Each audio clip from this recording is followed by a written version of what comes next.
Welcome to my YouTube channel Har Har Mahadev Shri शिवाय नमस्तुभ्यम। तो आइए, आज हमारा 8वां अध्याय है, तो मैं शुरू करती हूँ।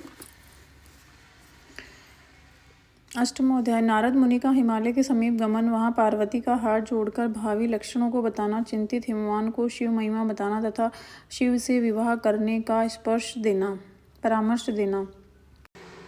हर हर महादेव सभी को welcome to my YouTube channel Shri शिवाय नमस्तुभ्यम। हर हर महादेव।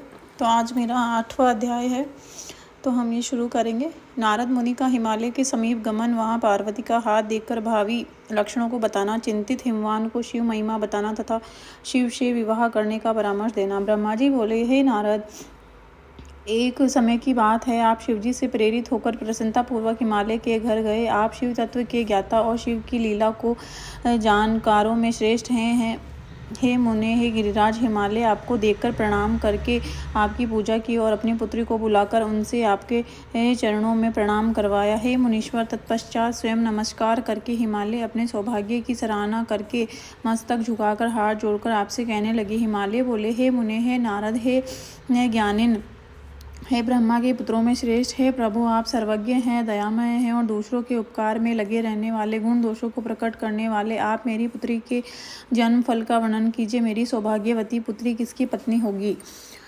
ब्रह्मा जी बोले, हे मुनिश्रेष्ठ, हे तात, हे गिरिराज, हिमालय के ऐसा कहने पर कलिकाल के हाथ जोड़कर विशेष रूप से उसके संपूर्ण अंगों को देखकर कौतुक की, बोलने में चतुर, ज्ञानी और सभी वृत्तांतों को जानने वाले आप नारद प्रसन्न चित्र होकर पर्वतराज से कहने लगे। नारद बोले, हे शैलराज, हे मैंने आपकी यह पुत्री चंद्रमा की आदि कला के समान बढ़ रही है। यह समस्त शुभ लक्षणों से संपन्न है। यह अपने पति के लिए अत्यंत सुखदायिनी, माता पिता की कीर्ति को बढ़ाने वाली, समस्त नारियों में परम साध्वी एवं स्वजनों को सदा महान आनंद देने वाली होगी। हे गिरे, आपकी पुत्री के हाथ में उत्तम लक्षण विद्यमान है। केवल एक रेखा विलक्षण है, उसका फल यथा रूप से सुनिए। इसे ऐसा पति प्राप्त होगा जो योगी, नग्न, निर्गुण, निष्काम, माता पिता से रहित, मान विहीन और अमंगल वेश वाला होगा। ब्रह्मा जी बोले, हे नारद, आपकी इस बात को सुनकर और सत्य मानकर वे मैना तथा हिमालय दोनों पति पत्नी बहुत दुखी हुए।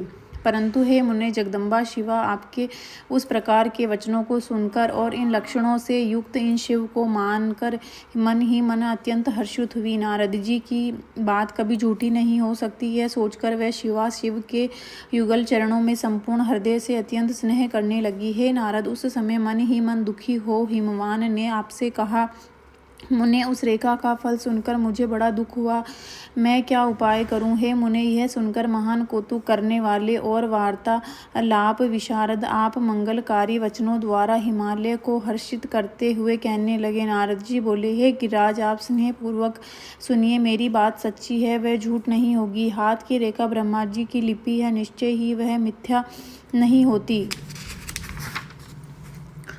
हे शैल, इसका पति वैसा ही होगा, इसमें संशय नहीं है, परंतु आप इसके उपाय को प्रेम पूर्वक सुनिए, जिसे करके आप सुख प्राप्त करेंगे। उस प्रकार के वर तो लील रूपधारी प्रभु शिव ही हैं। उनमें समस्त कुलक्षण सद्गुणों के समान ही हैं। समर्थ पुरुष में दोष दुख का कारण नहीं होता, असमर्थ में ही वह दुखदायक होता है। इस विषय में सूर्य, अग्नि और गंगा का दृष्टांत जानना चाहिए। इसीलिए आप विवेक पूर्वक अपनी कन्या शिव को अर्पण कीजिए। भगवान शिव सर्वेश्वर, सब सेव्य, निर्विकार, सामर्थ्यशाली और अविनाशी है। विशेषतः वह तपस्या से वश में हो जाते हैं, अतः यदि शिवा तप करे तो शीघ्र ही प्रसन्न होने वाले शिव उसे ग्रहण कर लेंगे। सर्वेश्वर शिव सब प्रकार से समर्थ तथा वाले हैं। ब्रह्मा जी बोले, हे तात, हे वहाँ ब्रह्मावित, हे मुने, ऐसा कहकर कौतुक करने वाले आपने शुभ वचनों से गिरिराज हर्षित करते हुए पुनः कहा, पार्वती भगवान शंकर की पत्नी होगी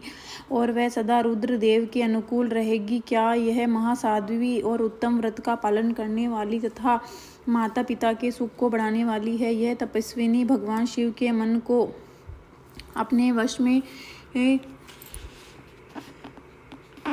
में कर लेगी। वह भी इसके सिवा किसी दूसरी स्त्री से विवाह नहीं करेंगे। इन दोनों का जैसा प्रेम है वैसा प्रेम न तो किसी का हुआ, न इस समय होगा, न आगे होगा। हे गिरिश्रेष्ठ, इन देवताओं के कार्य करने, उनके जो कार्य नष्ट प्राय हो गए हैं, उन सब का इनके द्वारा पुनः उद्धार होगा। हे गिरे, इसकी आपकी इस कन्या से भगवान हर अर्धनारीश्वर होंगे।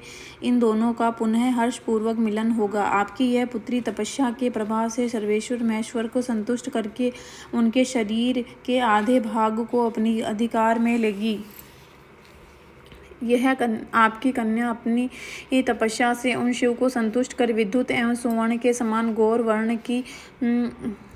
गौरव वर्ण की होगी। इसलिए ये कन्या गौरी नाम से विख्यात होगी और ब्रह्मा विष्णु तथा समस्त देवगण इसका पूजन करेंगे। हे गिरिश्रेष्ठ, आप इस कन्या को किसी दूसरे के लिए नहीं देना और इस रहस्य को देवताओं से कभी प्रकट नहीं करना। ब्रह्मा जी बोले, हे देवर्ष, हे नारद, हे मुने, आपका यह वचन सुनकर वाक्य विशारद हिमालय आपसे यह वाक्य कहने लगे। हिमालय बोले, हे मुने, हे नारद, हे प्राज्ञ, मैं आपसे कुछ निवेदन कर रहा हूँ, आप उसे प्रेम पूर्वक सुनिए और आनंद का अनुभव कीजिए। सुना जाता है कि वह महादेव जी आसक्तियों का त्याग करके अपने मन को संयम रखते हुए नित्य तपस्या करते हैं, देवताओं की भी दृष्टि में नहीं आते हैं। देवर्ष, ध्यान मार्ग में स्थित हुए वह भगवान शंकर पर ब्रह्मा लगाए हुए अपने मन को किस प्रकार विचलित करेंगे, इस विषय में मुझे मान संशय है। दीपक की लोक के समान प्रकाशमान अविनाशी, प्रकृति से परे, निर्विकार, निर्गुण, सगुण, निर्विशेष और निरीह है जो परब्रह्मा, वही उनका अपना सदाशिव नामक स्वरूप है। अतः वे उसी का सर्वत्र साक्षात्कार करते हैं, किसी ब्रह्मा वस्तु पर दृष्टिपात नहीं करते। हे मुने, यहाँ आए हुए किन्नरों के मुख से उनके विषय में नित्य ऐसा सुना जाता है। क्या यह बात मिथ्या ही है? विशेषतः यह बात भी सुनने में आती है कि उन भगवान हर ने पूर्व समय में सती के समक्ष प्रतिज्ञा की थी, उसे मैं कहता हूँ, आप सुने। उन्होंने कहा था, हे दक्षायणी, हे सती, हे प्रिय, मैं तुम्हारे अतिरिक्त की दूसरी स्त्री का न तो वर्ण करूँगा और न तो उसे पत्नी रूप में ग्रहण करूँगा। यह मैं तुमसे सत्य कहता हूँ। इस प्रकार सती के साथ उन्होंने पहले ही प्रतिज्ञा कर ली। अब सती के मर जाने पर वे स्वयं दूसरी स्त्री को कैसे ग्रहण करेंगे? ब्रह्मा जी बोले, देवर्षि, यह कहकर उन गिरि ने आपके सामने मौन धारण कर लिया। तब इसे सुनकर आप तत्पूर्वक यह बात कहने लगे। नारद जी बोले, हे गिरिराज, हे महामते, आपको चिंता नहीं करनी चाहिए। आपकी यह कन्या काली पूर्व समय में दक्ष की पुत्री थी। उस समय इसका नाम सती था, जो सदा मंगल प्रदान करने वाली वह सती दक्ष कन्या होकर रुद्र की प्रिया बनी थी। उस सती ने अपने पिता के यज्ञ में अनादर पाकर तथा भगवान शंकर का भी अपमान हुआ देखकर क्रोध करके अपने शरीर को त्याग दिया था। वह ही अंबिका शिवा आपके घर में उत्पन्न हुई है। यह पार्वती भगवान शंकर की पत्नी होगी, इसमें संदेह नहीं है। ब्रह्मा जी ने कहा, हे मुने, उस समय आपने पार्वती का यह सब प्रतिवर्धक पूर्व जन्म तथा चरित्र विस्तार पूर्वक गिरिराज से कहा था। मुनि के मुख से काली के संपूर्ण एवं पूर्व वृत्तांत को सुनकर पुत्री स्त्री सहित वह गिरि संदेह से रहित हो गए। तत्पश्चात काली ने नारद जी के मुख से उस कथा को सुनकर लज्जा से मुख नीचे कर लिया और उनके मुख पर मुस्कान छा गई। उस चरित्र को सुनकर हाथ से उसका स्पर्श करके बार बार उसका मस्तक सूंघकर हिमालय ने उसे अपने आसन के पास बैठाया। तब हे मुने, आप वहाँ बैठी हुई उस काली को देखकर पुत्रों सहित गिरिराज और मैना को प्रसन्न करते हुए कहने लगे, हे शैलराज, इस पार्वती के बैठने के लिए यह सिंहासन क्या है? इसका आसन तो सदा शंभु का उरुदेश होगा। यह तुम्हारी तनया शिवजी के उर का आसन प्राप्त करेगी, जहाँ किसी की दृष्टि अथवा मन तक नहीं जा सकेगा। ब्रह्मा जी बोले, हे नारद, इस प्रकार आप गिरिराज से उदार वचन कहकर वहाँ से स्वर्ग चले गए। वह गिरिराज ही चित्त में प्रसन्न होकर संपूर्ण समृद्धियों से युक्त अपने घर चले गए। इसी प्रकार शिव महापुराण के अंतर्गत द्वितीय रुद्र संहिता तृतीय पार्वती खंड में